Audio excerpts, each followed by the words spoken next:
Hello friends, welcome to Steno Aspirants. Be ready. Start. This writ petition has been filed for the enforcement of the fundamental rights of working women under Articles 14, 19 and 21 of the Constitution of India in view of the prevailing climate in which the violation of these rights is not uncommon. With the increasing awareness and emphasis on gender justice, there is increase in the effort to guard against such violations and the resentment towards incidents of sexual harassment is also increasing.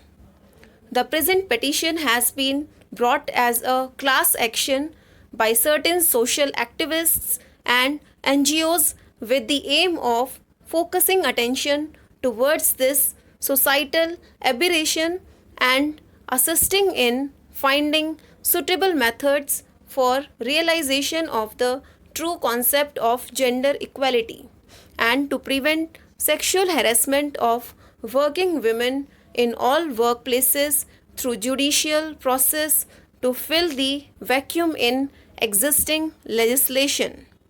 The immediate cause for the filing of this writ petition is an incident of alleged brutal gang rape of a social worker in a village of Rajasthan. That incident is the subject matter of a separate criminal action and no further mention of it by us is necessary. The incident reveals the hazards to which a working woman may be exposed and the depravity to which sexual harassment can degenerate and the urgency for safeguards by an alternative mechanism in the absence of legislative measures. In the absence of legislative measures, the need is to find an effective alternative mechanism to fulfill this felt and urgent social need.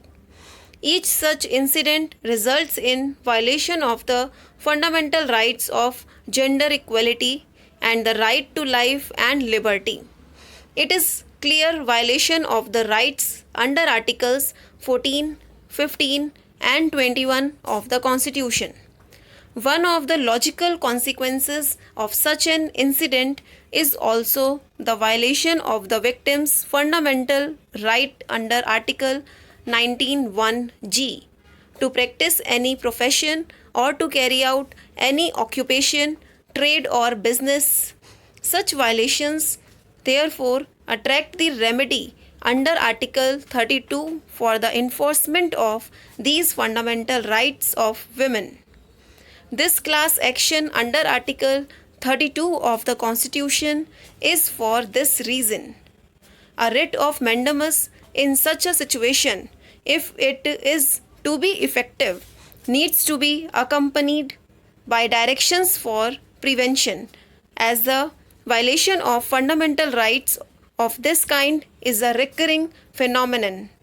The fundamental right to carry on any occupation, trade or profession depends on the availability of a safe working environment.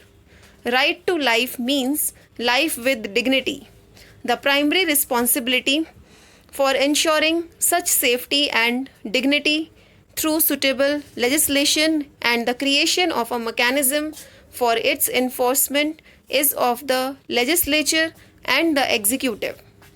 When, however, instances of sexual harassment resulting in violation of fundamental rights of women workers under Articles 14, 19 and 21 are brought before us for redress under Article 32, an effective redressal requires that some guidelines should be laid down for the protection of these rights to fill the legislative vacuum.